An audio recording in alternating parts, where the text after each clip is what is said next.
اعوذ باللہ من الشیطان الرجیم بسم اللہ الرحمن الرحیم وَلَقَدْ اور بے شک ارسلنا ہم نے بھیجا موسیٰ علیہ السلام کو بِآیاتِنَا بھی ساتھ آیات کے نا ہماری وَلَقَدْ أَرْسَلْنَا مُوسَىٰ بِآيَاتِنَا اور بے شک ہم نے موسیٰ علیہ السلام کو اپنی نشانیوں کے ساتھ بھیجا ان یہ کہ اخرج تم نکالو قومکا اپنی قوم کو من الظلماتی اندھیروں سے الی النور طرف نور کے ان اخرج قومکا من الظلماتی الی النور ساتھ نے فرمایا اے موسیٰ تم اپنی قوم کو اندھیروں سے نکال کر نور کی طرف لے جاؤ وَذَكِّرْهُمْ وَذَكِّرْ اور یاد دلاؤ ہم انہیں بِأَيَّامِ اللَّهِ بھی ساتھ ایامی دن اللہ کے بِأَيَّامِ اللَّهِ اللہ کے دنوں کو وَذَكِّرْهُمْ بِأَيَّامِ اللَّهِ اور انہیں اللہ کے دنوں کی یاد دلاؤ اِنَّا بے شک فی میں ذالکا بے شک اس میں لآیاتین نشانیاں ہیں لکلی ہر اس کے لیے صبارین جو بہت زیادہ صبر کرنے والا ہو شکورین اور خوب شکر بجا لانے والا ہو ان فی ذالک لآیات لکل صبار شکور بے شک اس میں بہت زیادہ صبر کرنے والے اور شکر بجا لانے والے ہر ایک بندے کے لیے نشانیاں ہیں اس آیت مبارکہ میں اللہ رب العزت نے حضرت موسیٰ علیہ السلام کی بعثت اور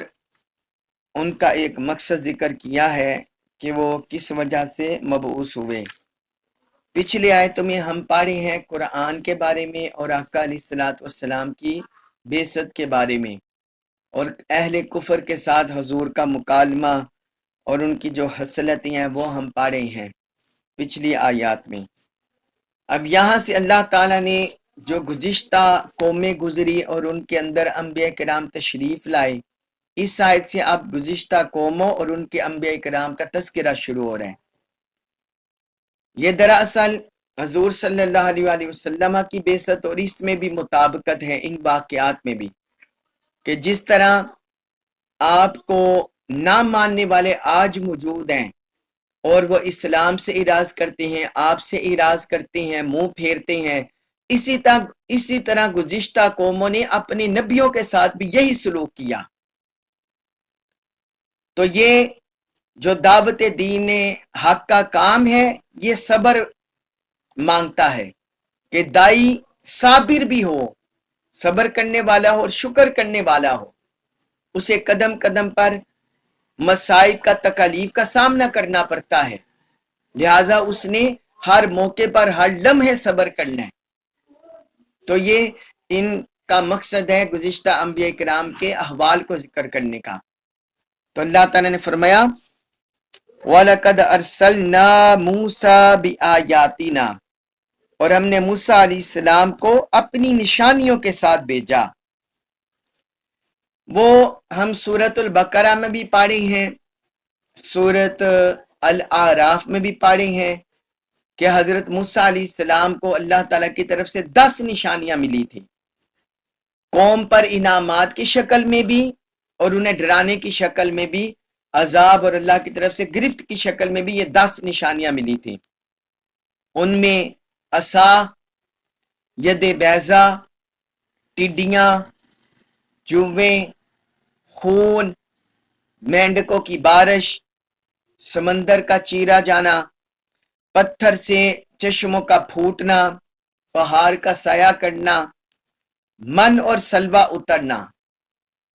تو یہ نشانیاں ان کی قوم کو حضرت موسیٰ علیہ السلام کو دی گئیں تاکہ ان کی قوم راہ راست پر آ جائیں اور پھر آگے فرمایا